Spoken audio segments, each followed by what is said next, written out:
J-Lo is back with a new streaming movie, Office Romance. The trailers have been running hot for this one. There's plenty of promotion out there. So does this film sizzle? Does it supply the laughs? Does it have an energy to it?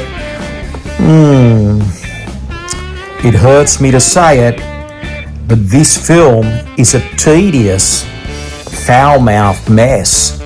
Join me for some discussion.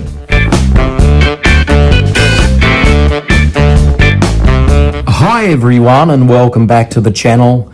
Jennifer Lopez, an actress/singer that I quite enjoy, has starred in one of her worst films. It's called Office Romance and it's now streaming on Netflix. I was really looking forward to this film, but it just turned out to be a tedious, foul-mouthed mess. And it truly is not only one of J-Lo's most disappointing films, but it looks like it may wind up becoming one of the biggest disappointments of 2026. Unfortunately, this movie is not a wedding planner.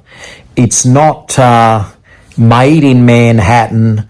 It's not even the quality of the backup plan. This is just not a good rom-com for J-Lo. And it just turns out this is a pretty poor Netflix movie. This could have been something special in June, right in the middle of 2026. And guess what? It's not that great.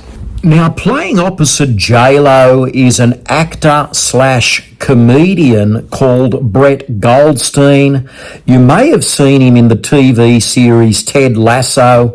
As I understand it, that's what attracted Jennifer Lopez to taking on Office Romance. Apparently, she was a fan of Brett's from Ted Lasso, and Brett wrote this movie and sent it to J-Lo. And after some time passed, she decided, this looks pretty funny. I think I'd like to work with Brett. I'm going to take this on. But ultimately, Brett Goldstein makes this film a slog.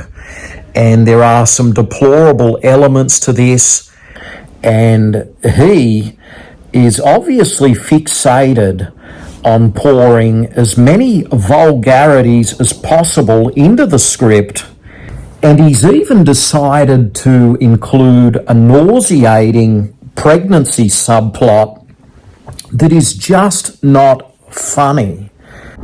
This could have been a film that caught fire on Netflix if it had the right ingredients, and all it needed to be was charming and amiable. But unfortunately, this film is a real slog. With that being said, the costume designers have done their bit. I mean, they've dressed Jennifer up to the nines. She does look great in all of those outfits. But the quality of dialogue and storytelling is just not there. And I think this is a movie that's just going to push people's patience. I think people will watch this film once, but they won't go back and watch it again.